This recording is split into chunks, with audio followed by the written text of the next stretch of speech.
Good morning বন্ধুরা, কেমন আছো তোমরা সবাই? নতুন আরেকটা সকালে মনমিতু লাইফস্টাইল ব্লগে তোমাদের অনেক অনেক স্বাগত জানাই। আশা করি সবাই খুব ভালো আছো, আর আমিও ভালো আছি। এখন ছেলেকে স্কুলের বাসে তুলে দিয়ে এসেছি, এবার রোজকার ডিউটি শুরু করেছি। আজকে আমি তোমাদের সাথে আমার মর্নিং রুটিন শেয়ার করব।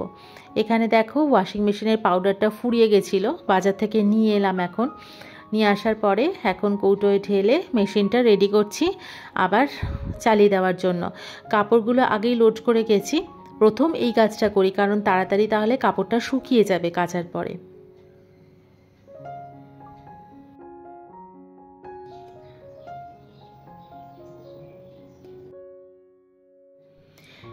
এবার চলে এসেছি বিছানা গোছানোর জন্য। সকালবেলায় কত রকমের কাজ থাকে বলো তো আমাদের গৃহিণীদের, অথচ সবাই ভাবে আমরা কিছুই করি না। যাই হোক, এই কথা আমাদের প্রত্যেক দিন প্রত্যেকের কাছে শুনতেই হবে, কিছু করার নেই। কিন্তু আমাদের কাজ আমাদের চালিয়ে যেতে হবে। একটা সময় জানো তো, খুব রাগ হতো, মনে মনে ভাবতাম সত্যিই কি আমি কিছু শিখিনি, সত্যিই কি আমি কিছু পারি না। কারণ প্রতি মুহূর্তে আমি শুনতাম বা আমাকে এইটা ভাবানো হতো যে আমি কোনো কিছু পারি না, আমি কোনো কিছু শিখে আসিনি। ভাবতাম বোধহয় তাই হবে হয়তো, অথচ সত্যি কথা বলতে কোনো কাজে আমি হাত দিতে পারতাম না। তো যাই হোক, এখন তো দেখো নিজের সংসার হয়েছে, নিজেই নিজের সব কাজ করি, গুছিয়ে করি। কেউ বলতে পারবে না আমার বাড়িতে এসে যে আমার কোনো কিছু অগোছালো আছে বা কোনো কিছু নোংরা আছে বা কোথাও এলোমেলো হয়ে পড়ে আছে। হ্যাঁ, বলতে পারবে না, এই কথাটা বলি না, কারণ যার বলার সে কিন্তু বলবেই, তুমি যতই পরিষ্কার করে রাখো বা তুমি যতই করো। গীতায় একটা কথা আছে না, যে কর্ম করে যাও, ফলের আশা করো না। এই কথাটা কিন্তু একদম সত্যি কথা। সত্যিই তাই, জানো তো, ফলের আশা করে লাভ নেই। কারণ একটা সময় সব মানুষই বুঝবে, যখন তাদের দরকার পড়বে তখন বুঝবে যে না, হয়তো ও করে, বোঝে সবাই, কিন্তু তখন ফিল করবে বা তখন হয়তো তোমাকে বলবে যে হ্যাঁ, তুমি অনেক কিছু পারো, তুমি অনেক কিছু করতে পারো বা করো। এই কথাটা তখন হয়তো বলবে যখন তাদের দরকার হবে, কিন্তু তার আগে পর্যন্ত তুমি কিছু পারো না। আর সত্যি কথা বলতে কি বলো তো, এই পারো না ব্যাপারটা কিন্তু খুব মজার। যত না পারবে ততই লাভ সংসারে, তাই না? কি বলো? না পারি না, এই জিনিসটা যদি সবাই জানে, তাহলে কিন্তু তোমাকে দিয়ে অনেক কাজ করাবে না। এটা কিন্তু একটা বেশ মজার জিনিস, আমার তো মনে হয় তাই। তো যাই হোক, নিজের সংসারে তো সব করতেই হবে, এখানে কেউ পারো নাও বলার নেই, আবার পারো বলার নেই। নিজের কাজটা নিজেকেই করতে হবে, তাই নিজের কাজ নিজেই করে যাই। এই দেখো, এখন তোমাদের সঙ্গে কথা বলতে বলতে বিছানাটা তোলা হয়ে গেল। আর এই রোদ ঝলমলে দিনে না, আমার একটা বেশ আলাদা একটা এনার্জি কাজ করে, চটপট চটপট অনেক কাজ করে ফেলতে পারি। আর যেই দিনটা মেঘলা হয়, অমনি মনে হয় যা, আমার এনার্জি কোথায় যেন ফুরুত হয়ে গেল। আজকে আরও অনেকগুলোই কাজ রয়েছে, কি কাজ তোমাদের সঙ্গে এখনই শেয়ার করব। অনেকগুলো কাজ আজকে করতে হবে, মানে আজকে ভীষণ ব্যস্ততম দিন আমার। কারণ এটা হচ্ছে পুজোর সময়ের খেসারতটা আমি এখন দেব, এখন আমাকে সেই খাটাটা খাটতে হবে। তো যাই হোক, কথা বলতে বলতে দেখো, বিছানার চাদর ঝেড়ে পেতে পরিষ্কার করে দিয়েছি ঘর। এইবার বাকি টুকটাক কাজগুলো সেরে নেওয়ার পালা। এরপর আমি চলে যাব আমার বাসি নাইটি ছেড়ে গপুকে তুলতে।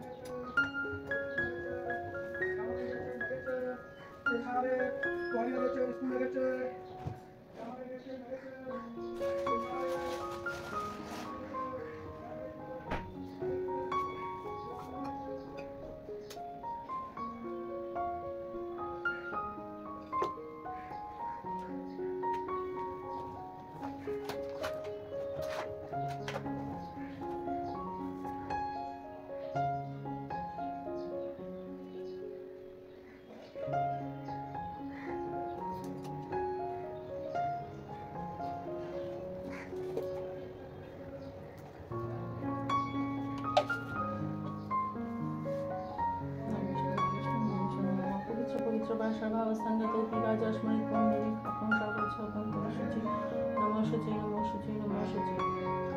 नमो ब्रह्मण्यदेवाय ब्रह्मण्यहिताय च जगद्धिताय श्रीकृष्णाय गोविन्दाय नमो नमो। हे कृष्ण करुणा सिन्धु दीनबन्धु जगत्पथे गोपीश गोपिका कान्त राधा कान्त नमस्ते। বন্ধুরা কেমন আছো তোমরা সবাই? আশা করি সবাই খুব ভালো আছো আর আমিও ভালো আছি। আজকে হচ্ছে মঙ্গলবার। আজকে দিনটা একটু তাড়াতাড়ি করেই শুরু করেছি। দিনটা শুরু হয়েছে সেই সকালবেলায় 6টার সময়। এবার ছেলেকে স্কুলের বাসে তুলে দিয়ে এলাম, তারপরে এসে তাড়াতাড়ি করে ঘরের কাজকর্ম সারছি। কারণ আজকে কি বলো তো, আজকে হচ্ছে বিরাট একটা পরিষ্কার পরিচ্ছন্ন করার দিন আর কি। অনেক দিন ধরে রান্নাঘরটা কিচ্ছু করা হচ্ছে না। তো আমার যে হেল্প করে অমিতাদি, ওকে বলেছি আজকে আসতে, ও আসবে। ওর সঙ্গে আমি মিলে রান্নাঘরটা আজকে একটুখানি ঝকঝকে তকতকে করব। বহু দিন হয়ে গেছে, আর পুজোর সময় তো পুজোর জন্য আমি কিচ্ছু করতে পারি না। আজকে সময় পেয়েছি, আজকে কিচ্ছু নেই, সারাটা দিন ধরে আজকে শুধু পরিষ্কার পরিচ্ছন্ন হবে। ওই জন্য সকাল সকাল উঠে ছেলে যে স্কুলে গেল, স্কুলে ওকে বাসে তুলে দিয়ে যা যা জিনিসপত্র আনার ছিল সেগুলো আনলাম। ওদিকে ওয়াশিং মেশিনে জামা কাপড় দিয়ে দিয়েছি, কাচা চলছে, বিছানা তোলা হয়ে গেছে। আর ও ঘরে এখন মানে গপুকেও তুলে দিয়েছি। তুলে দিয়ে এইবার আমি যাচ্ছি রান্নার দিকে। চটপট রান্নাটা করে নেবো অমিতাদি আসার আগে, তারপরে আবার এই পরিষ্কার পরিচ্ছন্ন শুরু হবে। চলো দেখতে থাকো ভিডিওটা, আশা করি তোমাদের খুব ভালো লাগবে, দেখতে থাকো। যেহেতু অনেক কাজ, তাই জন্য আজকে ভাবলাম একটু ভারী জল খাবার বানাবো। ওই জন্যই পাস্তা বানাচ্ছি। একটু কড়াই ফ্রাইং প্যানের মধ্যে তেল দিয়ে দিলাম, দিয়ে ভালো করে নাড়াচাড়া করে নিলাম তেলটা। তার মধ্যে দিয়ে দিলাম পেঁয়াজ কুচি কুচি করে কেটে, আর 2-3 কোয়া মতন রসুনও দিয়েছিলাম এই পেঁয়াজের সঙ্গে। এবার পেঁয়াজটাকে ভালো করে নাড়াচাড়া করে ভেজে নেব। যেদিন বেশি কাজ থাকে না, সেদিন আমি জলখাবারটা একটু ভারী করি, কারণ অনেকক্ষণ পেটে থাকার ব্যাপার। আবার কখন খাবো বা কখন কি হবে সেটা তো কোনো ঠিক নেই। তো এই দেখো পেঁয়াজটা বেশ ভালো করে ভাজা মতন হয়ে গেছে। তার মধ্যে দিয়ে দিলাম 3টে কাঁচা লঙ্কা কুচি করে। আচ্ছা, তোমাদের ওখানে কাঁচা লঙ্কায় কীরকম ঝাল গো? আমাদের এখানে বাজারে যে কাঁচা লঙ্কাগুলো আসছে না, একদম ঝাল নেই জানো তো। যতগুলোই দিচ্ছি তরকারিতে যেন ঝালই হচ্ছে না। আচ্ছা, এবার এর মধ্যে দিয়ে দিয়েছি টমেটো দিয়ে ভালো করে এটাকে নরম করে, টমেটোটা যতক্ষণ নরম হচ্ছে ততক্ষণ ভালো করে নাড়াচাড়া করব। আর নরম করার জন্য দিয়ে দিলাম নুন। এবার নরম হয়ে যাওয়ার পরে বাকি সব সবজিগুলো দিয়ে দিলাম, দিয়ে ঢাকা দিয়ে একটু ভালোভাবে ভেজে নেব সবজিগুলো। এর মধ্যে দিয়েছি গাজর, ক্যাপসিকাম আর আলু। আর বিনস আমার বাড়িতে ছিল না, ওই জন্য বিনস আর দিইনি। দিয়ে দিলাম হলুদ গুঁড়ো, দিয়ে আবার ভালো করে নাড়াচাড়া করে খানিকক্ষণ ঢেকে রাখবো। এই দেখো কালারটা এখন এরকম এসছে। এর মধ্যে সামান্য পরিমাণ জল দিলাম, কারণ এবার আমি গুঁড়ো মশলাগুলো দেব। এবার এর মধ্যে দিয়ে দেব জিরে গুঁড়ো, এই 8 চামচ মতন জিরে গুঁড়ো দিলাম। আর দেব ধনে গুঁড়ো, ওই রকমই 1/2 চামচ ধনে গুঁড়ো দিলাম। দেওয়ার পরে আরেকটু কালারের জন্য দিয়ে দেব কাশ্মীরি লঙ্কার গুঁড়ো, 1/2 চামচ কাশ্মীরি লঙ্কার গুঁড়ো দিলাম। এবার ভালো করে সব কিছু মিশিয়ে নেব। আর দিলাম একটু চিনিটা দিলে কিন্তু কালারটা খুব সুন্দর আসে। এবার ভালো করে সব কিছু মিশিয়ে নিয়ে আরও খানিকক্ষণ সবজিগুলোকে ভাজতে দেব, তাহলে মশলার সঙ্গে মিশে যাবে সব। খানিকক্ষণ ভাজা হয়ে গেছে। এবার সেদ্ধ করে রাখা ম্যাকারনি পাস্তাটা দিয়ে দিলাম। একটু বেশি করে রাখছি, কারণ ছেলে খুব ভালোবাসে, ছেলেকেও স্কুল থেকে এলে দিতে পারবো। আর আমি আর অমিতাদি এইটা দিয়ে ব্রেকফাস্ট করব। এবার এর মধ্যে দিয়ে দিলাম একটু পাস্তা মশলা। এবার ভালো করে নাড়াচাড়া করে ভেজে নিয়ে তারপর নামাবো। এই দেখো খানিকক্ষণ ভাজার পর কালারটা কিন্তু এই রকম হয়েছে। ব্যাস, এবার রেডি হয়ে গেছে আমাদের ব্রেকফাস্ট পাস্তা। ওহো, কথা বলতে বলতে দেখো একদম ভুলে গেছি যে আমার মাইক্রোওয়েভের মধ্যে দই ঢোকানো রয়েছে। এই দেখো কালকে রাতে দই পেতে এই মাইক্রোওয়েভের মধ্যে ঢুকিয়ে রেখেছিলাম, কারণ এখানটা বেশ একটু গরম গরম থাকে তো, ওই জন্য দইটা ভালো জমে। আর এখন হালকা শীত পড়ছে, এখন চট করে না দই জমতে চাইছে না, ওই জন্য মাইক্রোওয়েভের মধ্যে ঢুকিয়ে রাখছি। এই দেখো কি সুন্দর জমেছে, একটু সামান্য জল কেটেছে, কিন্তু বেশ ভালো জমেছে। আর এখানে হচ্ছে কুমড়োর ছক্কা। আর নিরামিষের দিন কুমড়োর ছক্কা, পনির, ফুলকপি দিয়ে আর ডাল, ব্যাস এই আইটেম। আর এখানে শুরু হয়ে গেছে অমিতাদির পরিষ্কার করা, কাঠের তলা থেকে সব কিছু বার করেছে। কি অবস্থা দেখো ঘরের।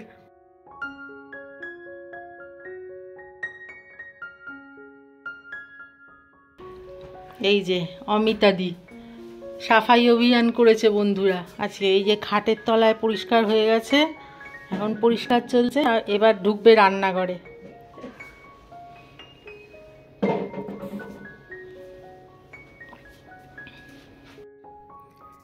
এখন বাজে বন্ধুরা বিকেল 4:30, আর এই যে রান্নাঘর পরিষ্কার চলছে, অমিতাদি উঠে করছে। কি অবস্থা হয়েছিল জানো রান্নাঘরটা, আর এতদিনে মনে হচ্ছে একটু পরিষ্কার হলো।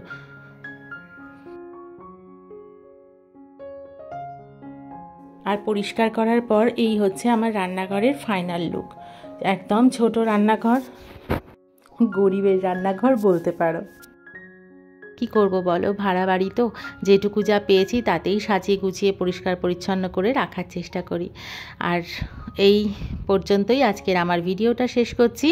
কেমন লাগলো তোমরা কিন্তু কমেন্ট করে জানিও, ভালো লাগলে অবশ্যই কিন্তু চ্যানেলটা সাবস্ক্রাইব করো, আর যারা অলরেডি করেছো তাদের জানাই অসংখ্য ধন্যবাদ। দেখা হবে খুব তাড়াতাড়ি নতুন আরেকটা ভ্লগ নিয়ে, মনমিতু লাইফস্টাইল ভ্লগে। আর আমার চ্যানেলটা কিন্তু যথাসম্ভব বন্ধুদের মধ্যে একটু ছড়িয়ে দিও।